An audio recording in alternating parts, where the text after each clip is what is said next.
I have grown accustomed to my manhood. It best be open by the time I get out of here. I think it shuts at 11. This is my first time having done my eyeliner. Like Nazi says, this is a board tray. I get you. My Time. My my Time. my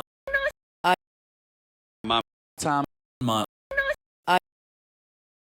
This is my first time having done my eyeliner. I mean, I've had it done before, but I've never done it myself. Fuck, that's bright. So I'm really proud about how it's turned out.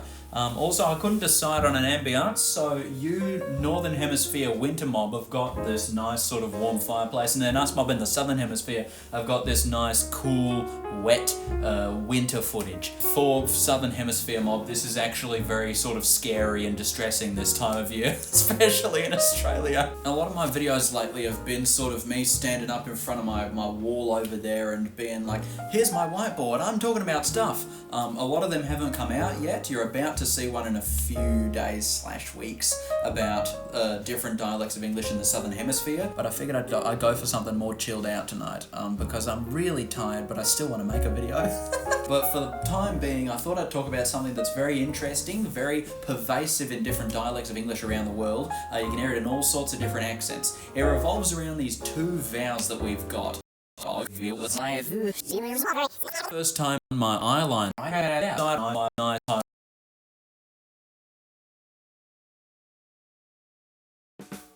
These two vowels, we'll call them by the names of their lexical sets, which linguists do for all sorts of vowels. So forget about the spelling, we're just focusing on the sounds, the I and ow sounds. They're diphthongs because they're vowels with two different parts. You'll notice they've got a first part, which we call the first component, and then a second part, which we call the second component. So for I, the first component is R, and the second component is I, or something like that. It'll depend on your dialect, what your specific first and second components are. But we've got these two diphthongs, which we'll refer to by the names price, because it's the vowel in price, so also the vowel in right, isolated, micro-transaction. That I sound, regardless of spelling or context, we'll refer to that as the price vowel. And then same with the vowel in house and mouse and tousle, mountain, we'll call that the mouth vowel. Now some accents of English, and there's some very famous ones that do this, have a monophthong instead of a diphthong in the price vowels. So instead of saying right time, they might say right time. And that can happen in all sorts of places, and depending on where you live in the world, you might have gotten a different immediate reaction to that. If you're from America, you might have thought, oh, people in the south of America call, they say the right side of the road or something like that. So that's what I first associate with it. And if you're from England, you might think, oh, those people up north, I can't do like a London accent, those people up north, they sometimes say right side of the road. And we see a similar thing, but a lot less people comment on it, a similar thing in the mouth diphthong turning into a monophthong. You hear this again a lot in Yorkshire. I've definitely heard like, I'm going downtown, going down pit. I think I'm sort of dobbing in on myself how bad I am at some accents right now. I think more dialects pronounce price as a monophthong, like price, than do dialects pronounce mouth as a monophthong. But they're still both pretty susceptible to it. You'll find ones like South African English that pronounce both of them as monophthongs. In some dialects it's really obvious and sort of stereotyped, like in the south of the United States, but in others it sort of slips under the radar, and a lot of people might not notice that they do it, and a lot of people listening in might not really notice that the people speaking are doing it either. So it's more famous in some accents than others, and that's usually attributable to like how much media exposure the accent has gotten. So it doesn't happen so much with mouth, but price, wait a minute, but price? Subscribe! You should subscribe if you're enjoying the video. So in order to talk about where this comes from, we got to talk about the history of where those vowels come from. If we go back 1,000 years ago to Old English, a lot of people hear Old English and you think, oh, that's what Shakespeare spoke in. No, this is before Shakespeare, before Chaucer. We're talking the Venerable Bede right now. Old English was spoken, the ancient language spoken by the Anglo-Saxons, and it sounds pretty much unintelligible to modern English speakers. We can recognise some words, but other words are just like, I've got no idea what that means. Like, mete? What does mete mean? It'll take you a good deal of academic knowledge about the evolution of English to know that mete means meat. Let's look at two words that have the vowels we're looking for, hus and dima. The Old English word hus became the modern English word house, and the Old English word dima became the modern English word time. And you'll notice that a similar change has happened in both of those words, where a long, high monophthong u or e has turned into a very wide, rising diphthong ow or I. English underwent something called the Great Vowel Shift in the 1300s, sort of lasting for a few hundred years after that. It's sort of not really fully clear when it stopped. In my opinion, it never stopped, but that's for another fucking video. If you want more specific details and chronology about the Great Vowel Shift, there's plenty of good videos about it. I'll pick Simon Roper's video. Watch Simon Roper's video. What we're going to look at exclusively is how the Great Vowel Shift affected the vowels in those two Old English words we looked at, hus and dima. So the A in thema eventually just sort of dropped off of its own accord, so we ended up with tema and then team. The general narrative of what happened is that we had long monophthongs E and U, which then sort of broke. They became E and U. Alright, small change from E to E, but still noticeable. And then that change just got bigger and bigger and bigger until what was previously a monophthong had turned into a narrow diphthong, which then became diphthongs with a schwa as the onset, and then that schwa either backed or fronted to the periphery of the vowel space, so we had A and O, and then the onsets of those two diphthongs lowered even further to the very bottom of the vowel space, so we had I and ow.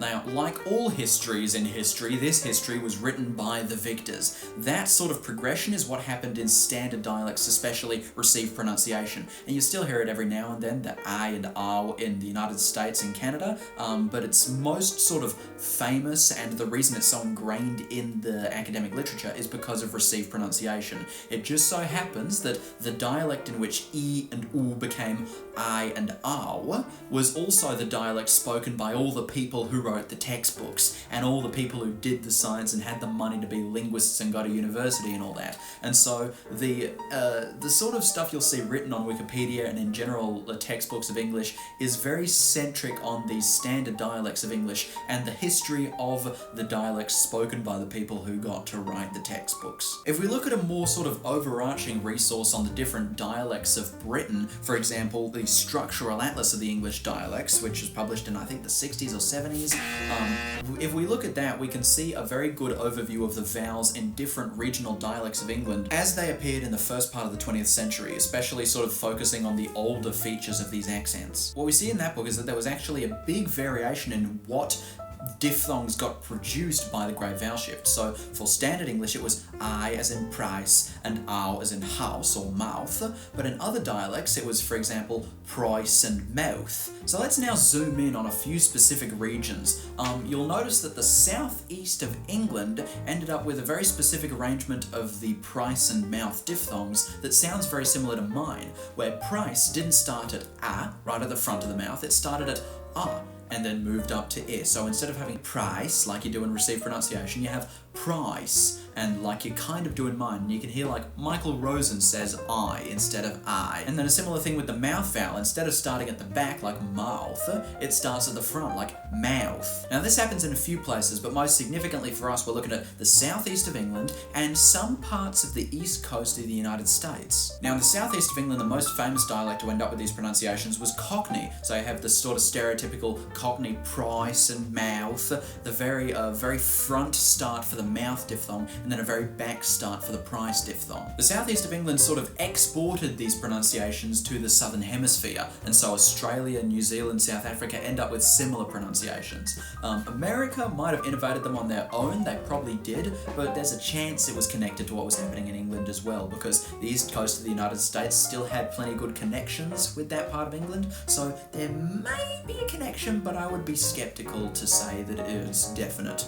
My eyes look kind of crazy when I widen them. That hurts my eyes. So why am I talking about all this? Well, you will notice that the places I've just talked about with, very front start of the mouth vowel and very back start of the price vowel also tend to be the places where you will find what we call glide reduction, which is when price turns back into a monophthong, this time a low monophthong. So you end up with price and then other side as well, mouth, something along those lines. You find those in England, in Australia, in the Southern Hemisphere, and in the east part of America. Not the east coast anymore, it's sort of spread inland, but the eastern part of the United States is where you find glide reduction, and it's the same place where we used to get that I and ow that you also find in all the other parts of the world that also have monophthongal price and sometimes monophthongal mouth. Now I said a term just then, I said glide reduction. That's what we call this phenomenon of turning price and mouth, or any vowel really, into something that's more like a monophthong.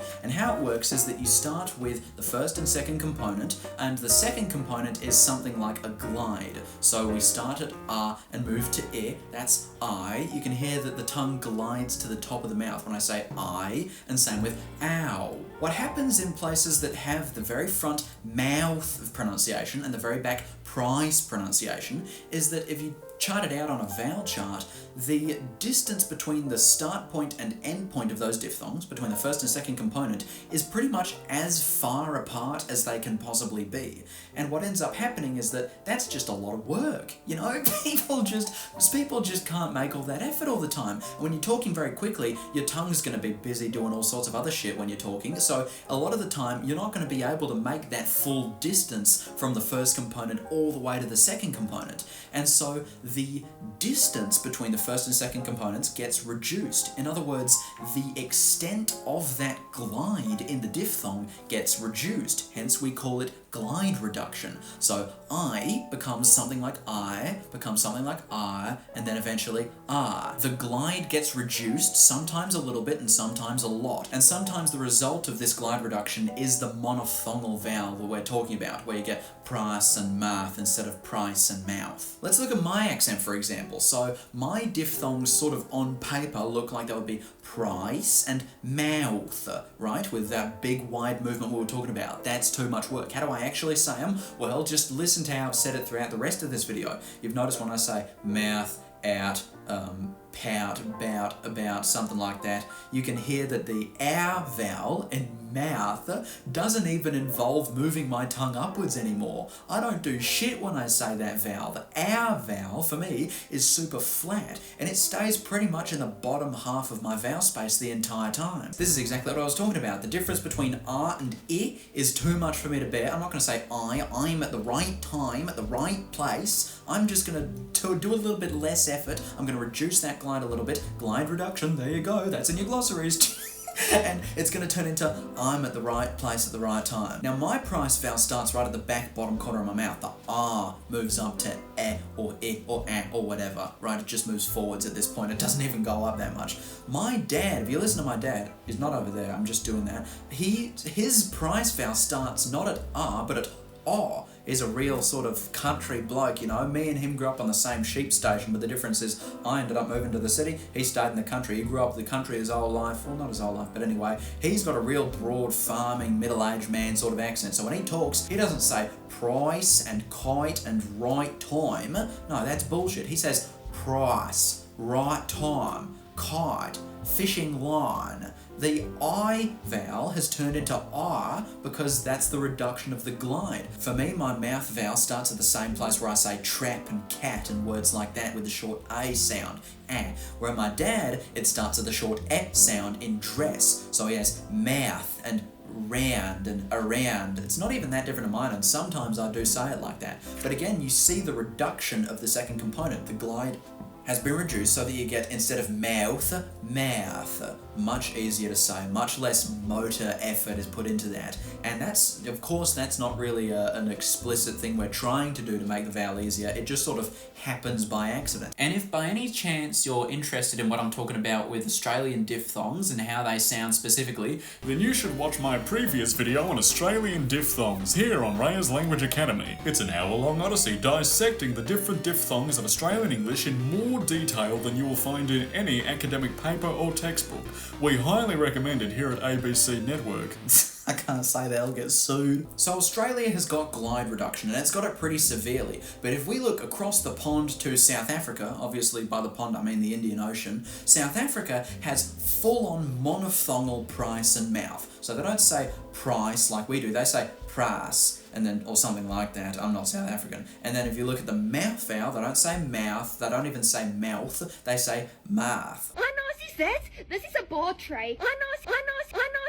Monophthongs in both cases. So this is the full extent of glide reduction. This is taking glide reduction to its logical extreme. You see a similar thing in parts of Northern England. I've heard people from the north of England who say something like pras and tam and math and aran, dan, tan, something like that. Best be open by the time I get out of here. I think it shuts at 11. Time I get out. There are some accents in which it's sort of partial. So in Cockney accents, you'll definitely hear monophthongal mouth more than you hear monophthongal price. You'll often hear the sort of more robust I kind of sound from Cockney, but is a very established pronunciation of mouth, and Simon Roper's talked about this in a recent video of his, where he says that some people in the sort of southeast of England speaking Cockney or Essex or something like that will actually use intrusive R after the mouth vowel, so they say now and then or something like that, whereas I say now and then. I at least say now. I don't say nah, I say now. And so you do have a second part of it that you can change into a w sound,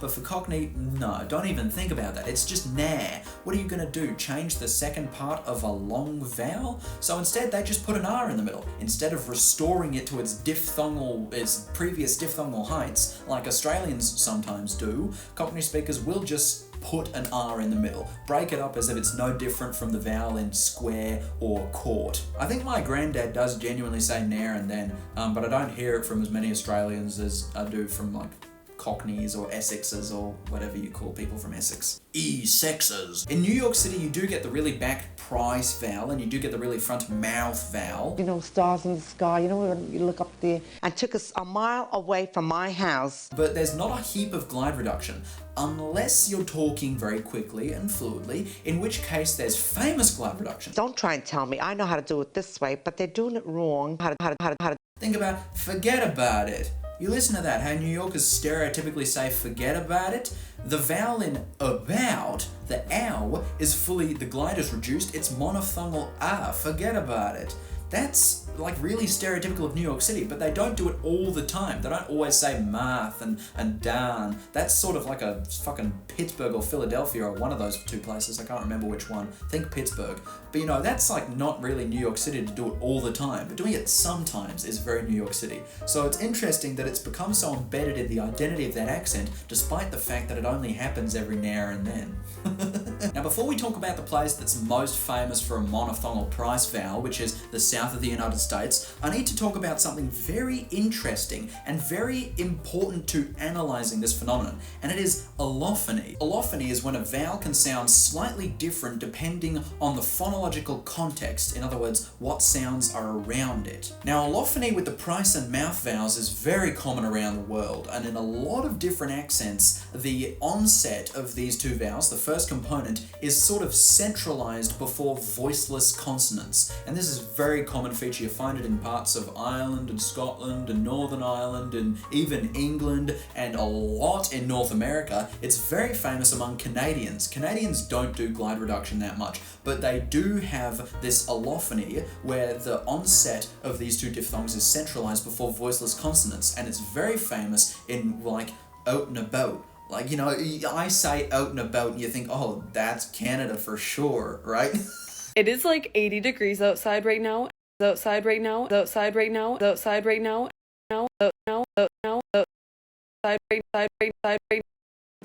So you'll have phrases like right time or loudmouth, where the vowel is different depending on the consonant that comes after it. After it. Weird.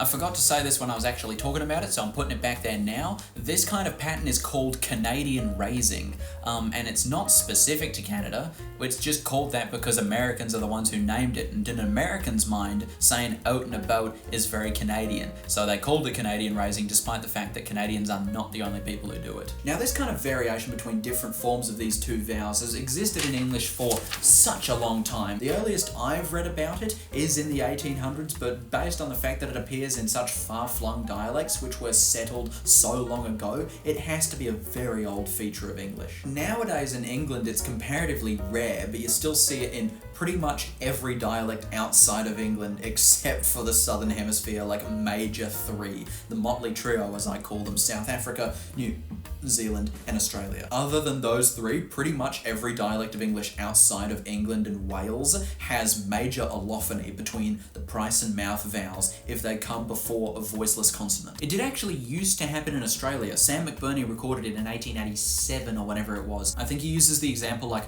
my might, which comes out like my mate or something like that, but that's since died out in Australia, and same with New Zealand and South Africa. And it often involves centralization. If it doesn't involve centralization, then it can involve glide reduction, because now this is where glide reduction comes back into it. In accents which do have glide reduction, if they have different sort of allophones of those vowels, the price and the mouth vowel, before voiceless consonants and everywhere else, then you will see that glide reduction doesn't happen before voiceless consonants. It's a very consistent thing. There is a fascinating dialect of English in the south of the Atlantic Ocean, I believe, on a small island called Tristan da Cunha, which if you are a geography nerd, you will know all about, because it's the most isolated inhabited place in the world. You can go for ages in all directions and not find any humans. Tristan da Cunha is isolated, and you know what they speak there? English. And it's one of the most bizarre and historically fascinating dialects of English in the world, in the entire, it's fascinating. And I'm gonna make a video on it one of these days. I've got a lot of videos to make, but I'm gonna make a fucking video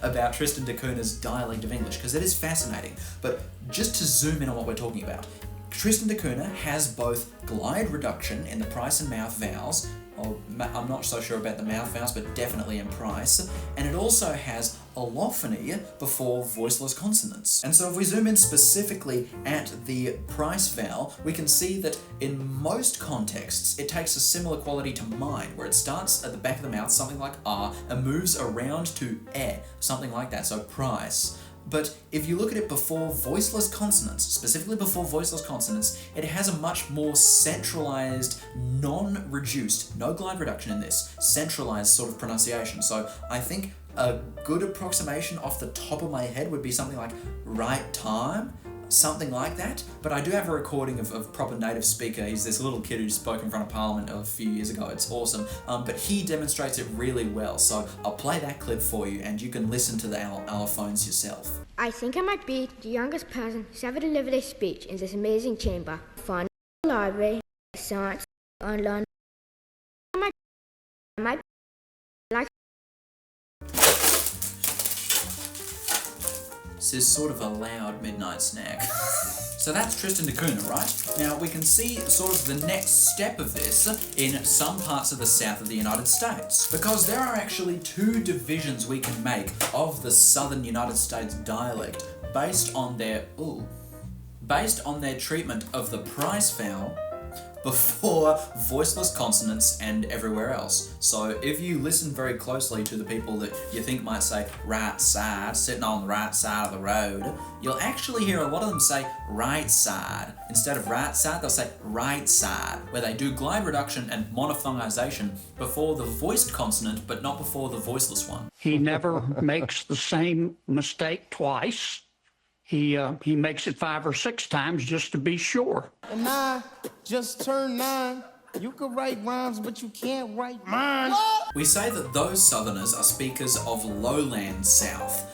In the map that I have up there, which you can't see because it's out of frame, the division is lowland south and inland south. where the lowland south has right side, and then the inland south has right side. And you'll hear that, I think, in places like Appalachia and sort of the more inland parts of the south of the United States, whereas towards the edge of the south, you'll hear the sort of more restricted pattern where price becomes a monophthong unless there's a voiceless consonant after it. Again, the south of the United States doesn't really fuck with the mouth vowel that much, but you do hear that fronted ow pronunciation from there. Or even sometimes you hear something like ale, down, but I'm not, again, that's southern breaking and that's a whole other can of words. Now there is another concept in sort of accents of English that is related to this, which I'm not going to talk about in depth in this video, but I'll make a video on it at some point, I'm sure, called the diphthong shift. And the diphthong shift is just a continuation of the great vowel shift. That's all it is. And people say, oh, it's an additional chain shift which occurred